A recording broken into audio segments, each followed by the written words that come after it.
Hello বন্ধুরা, কেমন আছেন আপনারা? আশা করি সবাই ভালো আছেন। তা আমি আপনাদের সামনে আবার ব্লু গ্রিন চ্যানেলের আরেকটি নতুন প্রযোজনা নিয়ে আজকে উপস্থিত হয়েছি। আজকের বিষয়বস্তু হচ্ছে বাংলাদেশ, ভারত, পাকিস্তানের ঢাকা, কলকাতা, নয়াদিল্লি এবং লাহোর এই ৪টি শহরে করোনা পূর্ববর্তী কালের বায়ুমানের সাথে করোনা চলাকালীন বায়ুমানের তুলনামূলক বিশ্লেষণ। অর্থাৎ ২০১৯ সালের এপ্রিল-মে মাসের যে বায়ুমান, ঘন্টায় ঘন্টায় যে বায়ুমান প্রতি ঘন্টায়, একইভাবে ২০২০ সালের এপ্রিল-মে মাসের করোনা চলাকালীন সময়ে যে বায়ুমানের আ তুলনামূলক বিশ্লেষণ, সেটা আমরা দেখব যে কোন শহর কতটা ভালো করেছে এবং কত সময় ধরে ওরা সেটা ধরে রাখতে পেরেছিল। তাহলে যেটা বলেছি যে এটা একটা ব্লু গ্রিন চ্যানেলের প্রযোজনা এবং আ সেটা আপনারা ইউটিউব চ্যানেলে আমার এই চ্যানেলটিতে দেখতে পারবেন। তাহলে আসুন দেখা দেখা যাক যে আমাদের সেই প্রেজেন্টেশনটা। যেটা বলছিলাম যে আমাদের অঞ্চলের উপমহাদেশের বাংলাদেশ, ভারত, পাকিস্তানের ৪টি শহরের বায়ুমানের তুলনামূলক আলোচনা। তো বায়ুমান কেন? কারণ বাতাসের গুণাবলীর সাথে আমাদের এই যে শ্বাস-প্রশ্বাসজনিত কষ্ট, ফুসফুসের রোগ, সেগুলি সরাসরি জড়িত। যেখানে বায়ুমান খারাপ সেখানে ফুসফুস এবং শ্বাস-প্রশ্বাসের রোগ অনেক বেশি। এবং আপনারা জানেন করোনার সময়ও যাদের শ্বাস-প্রশ্বাসজনিত রোগ আছে বা কষ্ট, তারাই সবচেয়ে বেশি ক্ষতিগ্রস্ত হয়। তাহলে যে বায়ুমান, তারপর হচ্ছে শ্বাস-প্রশ্বাসজনিত রোগবালাই এবং করোনার সাথে সরাসরি একটা যোগসূত্র রয়েছে। তাই আমাদের অঞ্চলে, আমাদের উপমহাদেশে বায়ুমান এমনিতেই খুব ভালো না। এজন্য এটা করোনার জন্য খুব ভালো কোনো সংবাদ না। তাহলে বায়ুমানের যে সূচক সেটাকে এই ৫ টি উপাদানের মাধ্যমে নির্ণয় করা হয়। কার্বন মনোক্সাইড, সালফার অক্সাইড, তারপরে হচ্ছে আ নাইট্রোজেন অক্সাইড, ওজোন এবং পার্টিকুলেট ম্যাটার মানে সূক্ষ্মাতি সূক্ষ্ম যে কণা, সেগুলিকে পার্টিকুলেট ম্যাটার বলে। সেটাই পার্টিকুলেট ম্যাটারগুলি, সূক্ষ্মাতি সূক্ষ্ম কণাগুলো বায়ুমানের সবচেয়ে বেশি নির্ধারণী ভূমিকা পালন করে। আপনার বাতাসে যদি এসব ধূলি-বালু বেশি থাকে তাহলে বায়ুমান খুব খারাপ হয়। এগুলি আসে কোত্থেকে? মূলত জ্বালানি যে তেল অথবা যে ন্যাচারাল গ্যাস মানে প্রাকৃতিক গ্যাস, অথবা ইটভাটা, শিল্প কারখানা এবং নির্মাণ কাজ থেকে এই সূক্ষ্মাতি-সূক্ষ্ম ধূলিকণাগুলো আসে, যেগুলি আমাদের উপমহাদেশে খুবই প্রাধান্য রয়েছে। এটা হচ্ছে যে যুক্তরাষ্ট্রের যে পরিবেশ অধিদপ্তর, তাদের এইসব উপাদানগুলির সর্বোচ্চ সহনীয় মাত্রা কি সেটা দেখানো হয়েছে। সেটা আলোচনায় না গিয়ে আমি দেখাই যে বায়ু যে মান, সেটা সূক্ষ্মাতি সূক্ষ্ম ধূলিকণা, যেটাকে পার্টিকুলেট ম্যাটার 2.5 মানে হচ্ছে 2.5 মাইক্রোমিটারের যে সূক্ষ্মাতি সূক্ষ্ম ধূলিকণা, সেইটার উপস্থিতির সাথে একটা অঞ্চলের বায়ুমানের সম্পর্কটা খুবই অঙ্গাঙ্গিভাবে জড়িত, আপনারা দেখতে পাচ্ছেন সরাসরি। একটা যখন বাড়ে, অন্যটাও বাড়ে। এর মানে হচ্ছে যে বায়ুমানের উপরে সূক্ষ্মাতি সূক্ষ্ম ধূলিকণার একটা গুরুত্বপূর্ণ ভূমিকা রয়েছে। এবং বায়ুমানের যে সূচক, সেটাকে ৬ ভাগে ভাগ করা হয়। মানে ০ থেকে ৩০০ স্কেলে ০ থেকে ৫০ যদি থাকে বায়ুমানের সূচক, তাহলে সেটাকে ভালো, বায়ুমান ভালো ধারণা করা হয়, ধরে নেওয়া হয়। ৫১ থেকে ১০০ হলে মোটামুটি, তারপর ১০১ থেকে ১৫০ হলে স্বাস্থ্যের জন্য ঝুঁকিপূর্ণ, ১৫১ থেকে ২০০ হলে অস্বাস্থ্যকর, ২০১ থেকে ৩০০ হলে খুবই অস্বাস্থ্যকর এবং ৩০০ র উপরে হলে খুবই মারাত্মক।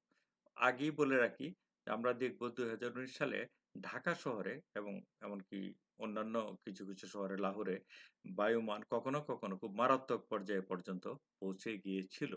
আমাদের মানে উপমহাদেশে যে বাংলাদেশ, পাকিস্তান এবং ভারত, তারা ২০১৯ সালে পৃথিবীর যে বায়ুমানের সূচক সেই দিক থেকে সবচেয়ে নিকৃষ্ট ছিল বাংলাদেশ, ২ নম্বর পাকিস্তান এবং ৫ নম্বর ভারত। এবং এই বছরও যে বায়ুমানের দিক থেকে লাহোর, দিল্লি এবং ঢাকা এই ৩ টা শহরেই নিকৃষ্টতম ১, ২, ৩ এ আছে এবং এই শহরগুলি আমি পর্যালোচনা করেছি এই শহরের বায়ুমান। সাথে আমি নিয়েছি হচ্ছে কলকাতা। এবং এই ম্যাপটাতে দেখাচ্ছি যে পৃথিবীতে বায়ুমানের যে নিকৃষ্টতম অঞ্চলই হচ্ছে আসলে চীন থেকে শুরু করে উপমহাদেশ এবং হচ্ছে মধ্যপ্রাচ্য।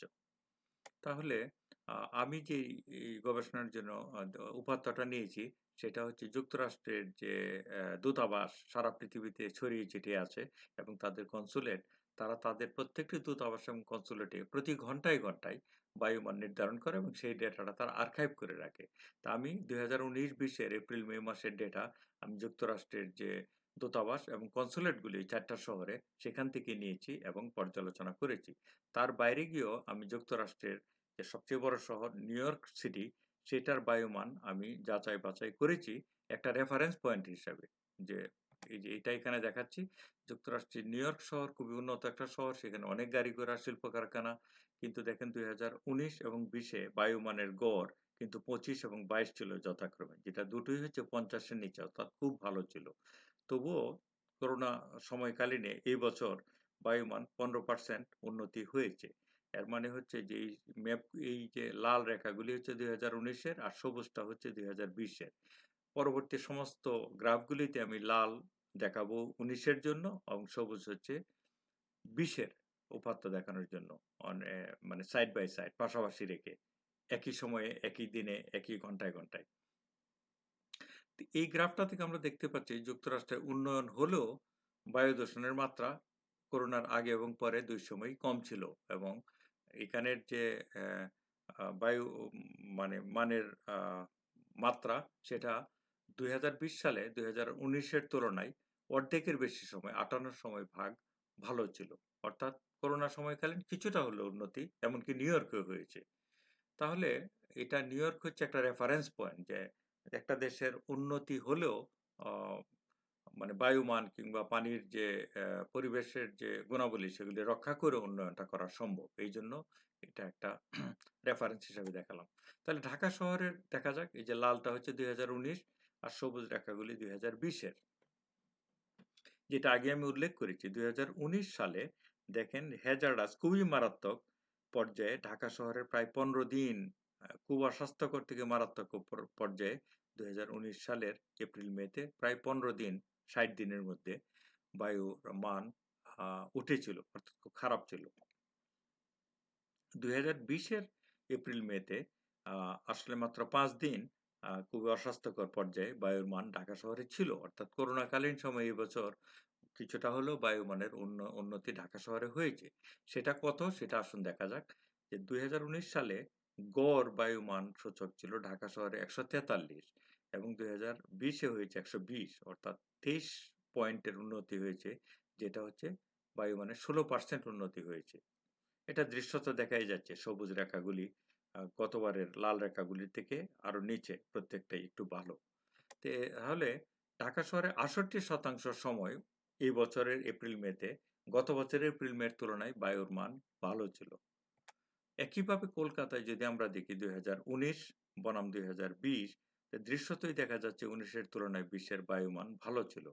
এটা হচ্ছে ২০১৯ এ এপ্রিল-মেতে তাদের গড় বায়ুমান ছিল ৯৮, ২০ এ হচ্ছে ৭১। এর মানে হচ্ছে ২৭% হচ্ছে ওদের উন্নতি হয়েছে এবং ৭৩% সময় কলকাতা শহরে গতবারের তুলনায় এবছর বায়ুমান ভালো ছিল।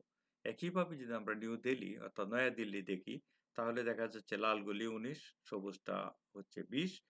যে ১৯ এর তুলনায় ২০ এ বায়ুমান গড়ে প্রায় সবসময় ভালো ছিল। শুধু মে মাসের শেষ দিকে গিয়ে আর আলাদা করা যাচ্ছে না। তারপরেও ২০১৯ এ গড় বায়ুমান ছিল ১৫৭, ২০২০ এ এটা হয়েছে ১১৫ এবং ২৬% উন্নতি আসলে নিউ দিল্লিতে, নয়াদিল্লিতেও হয়েছে গতবারের তুলনায় এই বছর। তাহলে নয়াদিল্লিতেও ৭৩ সময় মানে বায়ুমান ভালো ছিল। আ আসলে এটা হবে ৮০, সরি একটু ভুল আছে এই জায়গাটায়। ৮০% সময় নয়াদিল্লিতে গতবারের তুলনায় এবছর বায়ুমান ভালো ছিল। তা লাহোরের যে বায়ুমানের উপাত্ত সেটা শুধু মে মাসের জন্য আমি পেয়েছি এবং সেটা তাও হচ্ছে মে মাসের ৯ থেকে, অর্থাৎ ২১ দিনের জন্য। সেখানেও দেখা যাচ্ছে ১৯ এর তুলনায় ২০ এ বায়ুমান উন্নতি হয়েছে। ১৯ এ ছিল গড়ে ১৮১, ২০২০ এ হয়েছে ১৩১ এবং ২৭% বায়ুমানের উন্নতি হয়েছে লাহোর শহরে। তাহলে এখানে একটা সামারি টেবিল আমি আপনাদের জন্য দিচ্ছি। সেখানে আমি দেখাচ্ছি যে ঢাকা শহরে ২০১৯ এ ছিল ১৪৩, 2020-এ 120, একইভাবে কলকাতায় 98 এবং 71, নয়াদিল্লিতে 157 বনাম 115, লাহোরে ছিল 181 বনাম 131। এবং আমি বলেছি যে ঢাকা শহরের উন্নতি হয়েছে গতবারের তুলনায় 16%, কলকাতায় 27, নয়াদিল্লিতে 26 এবং লাহোরে 27। এবং ঢাকা শহরে গতবারের তুলনায় এই বছর 68% সময়, 3 ভাগের 2 ভাগ সময় বায়ুমান এপ্রিল মেতে ভালো ছিল গত বছরের এপ্রিল মের তুলনায়। আর কলকাতায় সেটা 73% সময়, নয়াদিল্লিতে 80 এবং লাহোরে হচ্ছে 84। তাহলে এবং সবগুলি এই 19-এর তুলনায় 20 যে পরিসংখ্যানগতভাবে এই দুটো গ্রুপ আলাদা, সেটা আমি জি টেস্ট করে প্রমাণ করেছি। তাহলে এখানে আমি র্যাঙ্কিং করব যে 4টা শহরের মধ্যে সবচেয়ে ভালো কোন শহরের উন্নতি হয়েছে বায়ুমানে 19-এর তুলনায় 20। আপনারা নিজেও সেই মানে বিবেচনাটা নিজের মাথায় করতে পারেন। তা আমি বলি যে কিভাবে আমি গ্রেডিংটা করেছি পরের স্লাইডে, যে এই 4টা শহরের মধ্যে 2019-এ সবচেয়ে খারাপ ছিল লাহোরে। তে আমি যদি 4টা শহরকে 1 থেকে 4-এ আমি র্যাঙ্ক করি, তাহলে লাহোর পাবে 4, সরি 1, মানে সর্বনিকৃষ্ট আর কি, তারা ভালো করে নাই। সবচেয়ে ভালো ছিল কলকাতা, তাদের মান ছিল সবচেয়ে কম, বায়ুমান কম থাকা মানেই ভালো, তাহলে ওরা পাবে 4। এইভাবে আমি যদি গ্রেড করি প্রত্যেকটা কলামকে, তাহলে দেখা যায় যে এই যে কলকাতাতে হচ্ছে 4, তারপর লাহোরে হচ্ছে 1, হ্যাঁ? তারপরে এরকম আ 2 হচ্ছে আপনার ইয়েতে নয়াদিল্লি, এবং ঢাকা পেয়েছে 3 নম্বর 4 এর মধ্যে গতবারের ডাটার জন্য। এই বছরে একইভাবে আমি ওদেরকে স্কোর দিয়েছি। এই বছরে কলকাতা ছিল এই বছরও উৎকৃষ্ট, অর্থাৎ 4। তা লাহোর হচ্ছে নিকৃষ্ট, এই 4 টা নাম্বারের মধ্যে সবচেয়ে বেশি আরকি। এজন্য 1, ঢাকা 2 এবং নয়াদিল্লি 3। একইভাবে আ কত শতাংশ উন্নতি হয়েছে সেটাকেও আমি স্কোর দিয়েছি, গ্রেড করেছি। কত শতাংশ সময় সেটা ধরে রেখেছি সেটাও করেছি। সেগুলি যোগ করে দেখা যায় 16 র মধ্যে সর্বোচ্চ 16 র মধ্যে কলকাতা পেয়েছে 14, লাহোর এবং দিল্লি পেয়েছে 10-10 এবং ঢাকা পেয়েছে 7। তাহলে 10-10 হলো লাহোরের ওই যে আ বেশি সময় ধরে সেই উন্নতিটা ধরে রেখেছিল, এবং 1% বেশি উন্নতি হয়েছিল লাহোরে। 26 বনাম 27। তো এইজন্য আমি লাহোরকে 2 নম্বর পজিশনে রেখেছি। অর্থাৎ সেকেন্ড বেস্ট। বেস্ট হচ্ছে কলকাতা, সবচেয়ে ভালো কলকাতা। বায়ুমানের উন্নতি গতবারের তুলনায় এবছর হয়েছে। ২য় লাহোর, ৩য় নয়াদিল্লি, ৪ নম্বর হচ্ছে ঢাকা। তাহলে আমরা এখান থেকে কি পেলাম? এখানে আমি দেখাচ্ছি এই ম্যাপটাতে যে কলকাতা হচ্ছে এখানে অবস্থিত, সর্বোৎকৃষ্ট। এই যে শিল্প কারখানা কম, তাদের লকডাউনটা বেটার ছিল। তারপরে সমুদ্রের পাশে, এইজন্য সর্বোৎকৃষ্ট। ২ নম্বর হচ্ছে লাহোর, ৩ নম্বর নয়াদিল্লি, ৪ নম্বর হচ্ছে আসলে ঢাকা শহর। তো বায়ুর যে গতি প্রকৃতি বর্তমানে এটা দেখাচ্ছি। বর্তমানে বঙ্গোপসাগর থেকে বাতাস এসে ঢাকা হয়ে পশ্চিমে চলে যায়। আবার ওই যে নয়াদিল্লি হচ্ছে যে মধ্যপ্রাচ্য থেকে সেই বাতাসটা এসে এখানেই নয়াদিল্লি এবং লাহোরের আশেপাশে ঘুরপাক খাচ্ছে। এইজন্য বায়ুমান ওইখানে তুলনামূলকভাবে খারাপ। এবং হিমালয়ে আমাদেরকে যেহেতু আলাদা করে রেখেছে উপমহাদেশকে, এর উত্তরে বায়ুমান দেখেন, ব্লু মানে হচ্ছে নীল মানে ভালো। আ তিব্বত অঞ্চলে বায়ুমান খুবই ভালো। আর আমরা প্রায়শই বলি না যে হাওয়া বদলের জন্য পাহাড়ের উপর যেতে হয়, সেটা এখানেও দেখা যাচ্ছে। হিমালয়ের পশ্চিম উত্তর দিকে বায়ুমান অনেক ভালো। তাহলে আমরা কি শিখলাম? আমরা শিখলাম কলকাতা শহর হচ্ছে সর্বোৎকৃষ্ট ৪ টা শহরের মধ্যে, অর্থাৎ বায়ুমানের উন্নতি ওরা করেছে। করোনাকালীন সময়ে ভালো লকডাউন কিংবা ভালো আইন-কানুন মানে বাস্তবায়নের মাধ্যমে। লাহোরও ভালো দিল্লির থেকে। কিন্তু ঢাকা হচ্ছে আ স তত ভালো করেনি। নিকৃষ্ট ৪ টা শহরের মধ্যে। এবং এগুলিকে আমি পরিসংখ্যানগতভাবেই এই ডেটাগুলি খুবই আ ভ্যালিড। তাহলে ঢাকা শহর সোশ্যাল লকডাউনে উন্নয়ন করেছে, বাতাসের মাত্রা 16% যেটা আমি বলেছি। কিন্তু তত না। অর্থাৎ নিউ দিল্লি কিংবা নয়াদিল্লি কিংবা লাহোরের মতো না।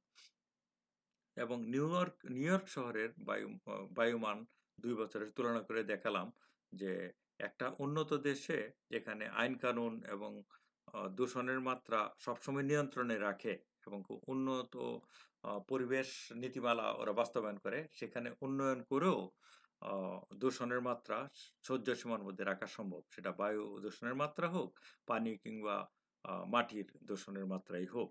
তাহলে আমরা যখন মানে এই লকডাউনের পরে, সোশ্যাল লকডাউনের পরে করোনা শেষ হয়ে যাবে, স্বাভাবিক সময়ে ফেরত যাব, তখন সেই ভালো বাতাসের যে গুণাবলী আমরা দেখলাম করোনাকালীন সময়ে, সেটা কিভাবে ধরে রাখবো? সেটা তো জরুরি স্বাস্থ্যের জন্য এবং আমাদের ভবিষ্যতের প্রজন্মের জন্য। সেটাই সেই লক্ষ্যেই আমি কিছু সুপারিশমালা এখানে উপস্থাপন করেছি।